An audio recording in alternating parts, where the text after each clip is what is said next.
Bonjour à tous, un point d'analyse Chartis ce matin. L'indice parisien a fortement chuté hier dans le sillage des très mauvais chiffres américains concernant les ventes de logements existants. Moins 27% au mois de juillet, c'est le plus mauvais chiffre depuis 1995.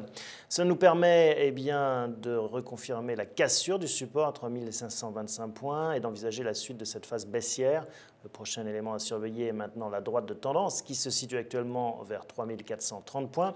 En effet, si cette droite de tendance venait à être cassée, le cours sortira du triangle formé par les deux droites de tendance par le bas, ce qui serait un très mauvais signe pour l'indice parisien. On va aller prendre un peu l'air du côté du large et du Portugal, s'intéresser à l'indice portugais qui, depuis début mai, s'inscrit dans un biseau ascendant, une progression dynamique et assez intéressante. Cependant, les dernières séances laissent à penser que l'impulsion de début mai s'essouffle. Ainsi, lors de la dernière semaine, l'indice a échoué dans sa tentative pour rattraper le haut du biseau. À noter que le franchissement de la borne basse du biseau confirme la perte de vigueur de ces derniers jours. Il faudra donc garder un œil sur le premier support à 7238 points qui reste l'objectif à court terme. Une cassure de ce niveau entraînerait le cours vers ces niveaux de fin juillet, à savoir 7054 points.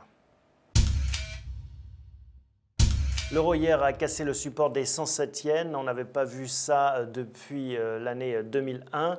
Les craintes sur la possibilité d'une reprise en W poussent les investisseurs à se réfugier dans les devises refuges telles que le yen ou le franc suisse. Ainsi, tant que le cours ne sortira pas du canal baissier caractérisé par les deux droites de tendance bleue sur le graphique, on pourra garder comme objectif à long terme le support à 102 yens puis le niveau des 100 yens.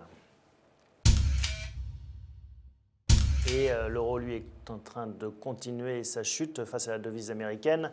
En effet, depuis 2 semaines, le cours s'est inscrit dans un canal baissier qui dirige maintenant le cours vers le support à 1,25. Par ailleurs, aujourd'hui, on sera particulièrement attentif aux statistiques outre-Atlantique avec l'évolution des commandes de biens durables à 14h30 et les ventes de logements neufs à 16h.